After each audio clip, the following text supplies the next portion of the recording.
Hey guys, I'm excited to be back with another video. I know it's been a while, but today's feature is an awesome one. I've actually had this for quite a while now, but I was asked to hold off on the video until it got closer to release. Rather than do a video right away, I figured it was a great opportunity to spend a lot of time with the design and let that new car smell kind of go away before giving my thoughts.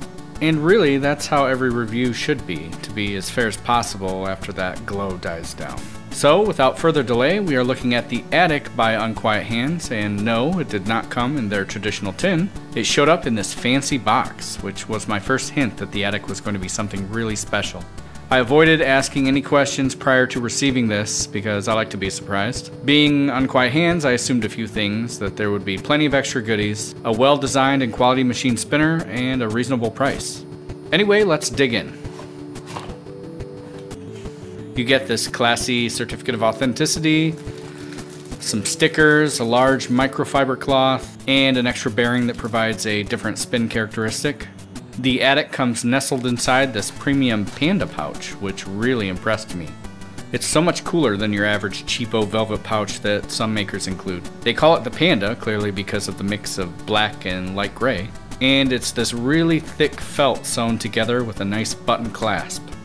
The inside is lined with microfiber, so you don't have to worry about any metal-to-metal contact from the button, or any scratches of any kind. I would be 100% confident putting any spinner in here and have it bounce around in a backpack. Alright, stop talking and show this beautiful beast.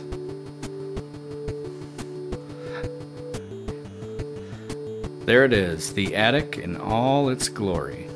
I'll tell you right now, this guy catapulted into my top 5 and will be holding strong for a long time, no doubt. I went with the bead blasted titanium, and I've never had that finish on a spinner before, so I was a little concerned before it arrived. But man, it looks and feels gorgeous, between that muted shine and that silky feel that is resistant to fingerprints. It makes me wonder why I go with machine finish and other designs. It probably helps that the Attic is such a pleasing design as well. I like the name Attic because it fits perfectly with Unquiet Hands and their naming theme. It makes me think of digging through Grandpa's attic and finding a pile of valuable baseball cards that had been hidden away for decades. And that's just what this design is, a hidden gem in a market that's become much smaller and a lot more focused. So let's start with the grips. They are called Echo, appropriately, because they look like sound rings ready to bounce back off the edge of the spinner. They're 23mm, which is about the limit for the Attic, since they sink down into the body to give that coveted low-profile feel. The inner ring is raised, kind of like a donut, and the outer edge is rounded nicely, and that gives you a really solid hold when flicking, and it also feels extremely comfortable. Underneath, we have some pleasant surprises. A slip-fit bearing, again, to help keep that thickness down, and some machined hot dog cuts to reduce the mass ratio closest to the bearing. We can see here that the Attic will be serialized, which I enjoy because it kind of adds a personal touch to it. I am starting to prefer the slip fit as opposed to a press fit, because with a press fit the tolerances have to be just right, and even then they don't necessarily fit with every R188 out there.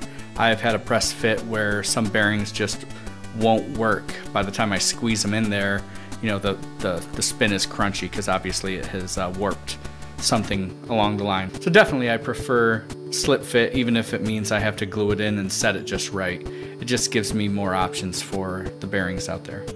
Can't say it enough, these grips are awesome. Alright, let's get these grips back on and take a look at that body. The Attic is easily the most comfortable design I have ever felt. Forget chamfers, this exquisite rounding over every single edge of the body is magnificent. It's such a pleasure to hold. Combined with the bead blasting, I'm pretty sure I could swallow this, process it, and my body would thank me for the opportunity. Some quick specs: the Attic comes in at 47mm in diameter and weighing 43 grams in this titanium version. The shape is a bowed triangle, but there's a lot of subtle tapers to it. The thickness increases as you move along the arm, but then it turns around and goes back down towards the center of the arm, if you can see that. It's kind of like the center of the arms were squished just a little bit. The result feels pretty satisfying to touch, and also adds this nice slight differential in the way the light bounces off it. Then you've got these small yet dramatic waists between the arms that vacuum your finger in perfectly for fidgeting. All this fancy machining and comfort is top notch, and luckily the fidgetability is just as amazing. I've had the Attic for over a month now, and it's still my primary fidget. There's literally no uncomfortable way to spin this guy. Even when I try and get sloppy, it's like it has an autocorrect feature that just makes everything feel right. The notch waist lets me send the Attic flying at near light speed, but flicking from the sides and the tip of the arms is just as satisfying. As expected, the Attic is perfectly balanced, and these Echo grips really give the proper friction to feel confident when flicking aggressively.